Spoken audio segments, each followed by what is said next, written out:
Siapa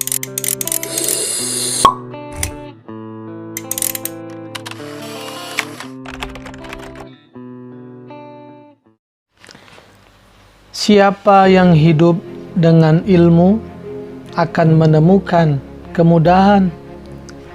Siapa yang hidup dengan seni akan menemukan keindahan. Siapa yang hidup dengan agama akan terarah perjalanan.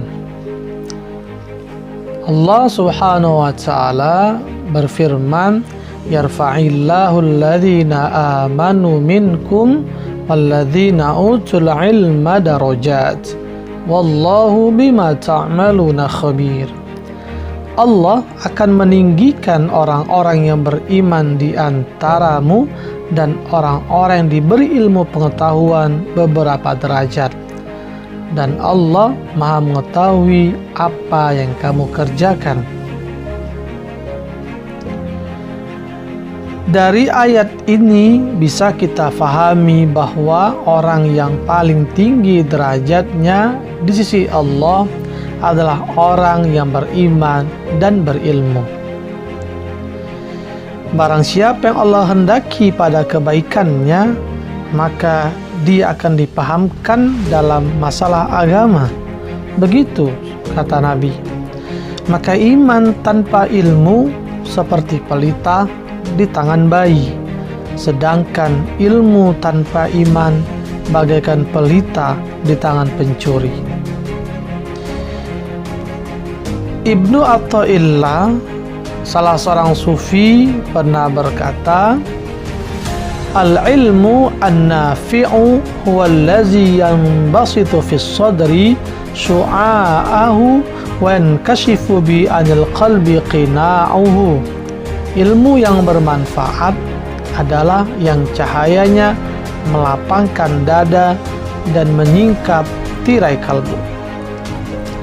Maka pengetahuan tentang agama dan Allah sudah sepantasnya menjadikan kita semakin merasakan ketentraman, senantiasa terikat dengannya dan rindu untuk selalu menemuinya. Jika keadaan ini yang kita rasakan, maka ilmu yang kita miliki telah mendekatkan kita kepadanya.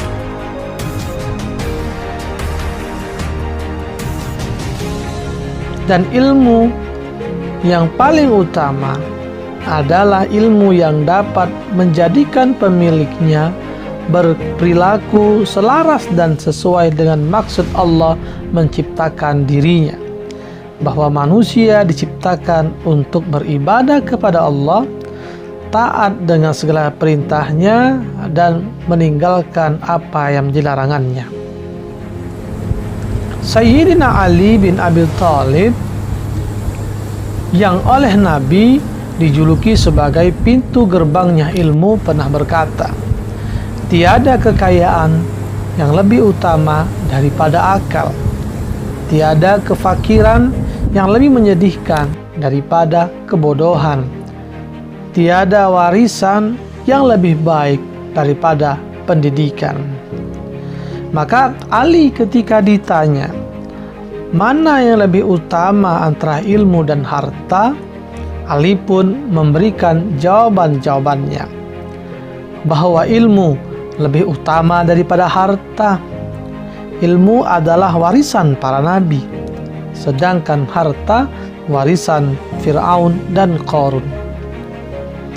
Ilmu itu lebih utama daripada harta, karena ilmu menjaga kita, sedangkan harta kita yang menjaganya. Karena harta jika diberikan dia akan menjadi berkurang, sedangkan ilmu jika diberikan dia akan bertambah.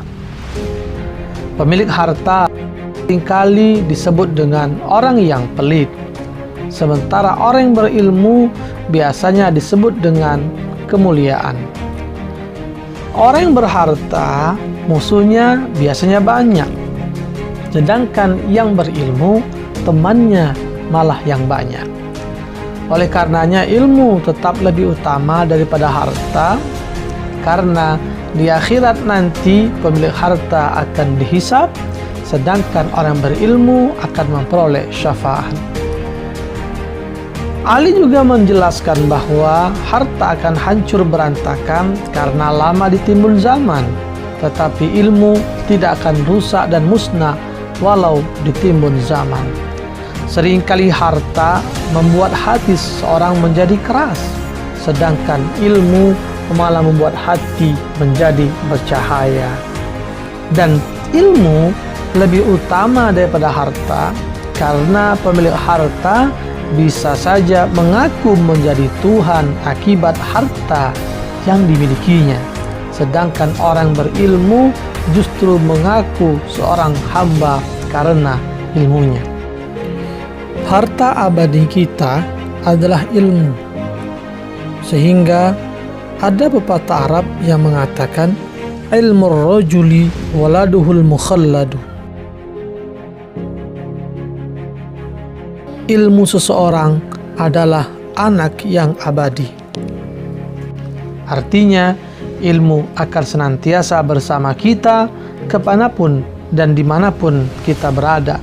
Ilmu bisa saja menghibur kita tatkala sedang bersedih, dan dia bagaikan anak yang berbakti yang siap selalu melayani kita.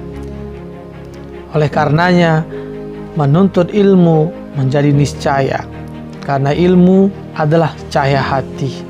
Dengan ilmu kita bisa membedakan yang baik dan yang buruk, yang benar dan yang salah.